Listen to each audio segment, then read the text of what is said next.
What I tell my staff is we're serving quality beer with a smile. There's a lot of stuff that we do to make it more of an experience and a destination than it is just a brewery. We do tours, we have events, we have shows. I think we're one of the only ones in the nation with a public park in the middle.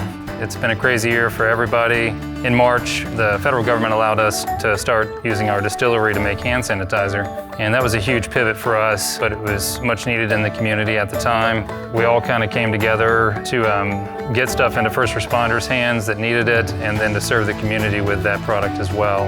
Everybody who's just trying to support their local, brewery or restaurant, that's been a huge deal to get us through this, and it's just made everybody tighter. We're going to release 2 new products in the spring. We do have a lot of live events planned. I'm really hoping that we'll be able to pull those off. Of utmost concern to me that our guests leave here happy and have a great experience overall.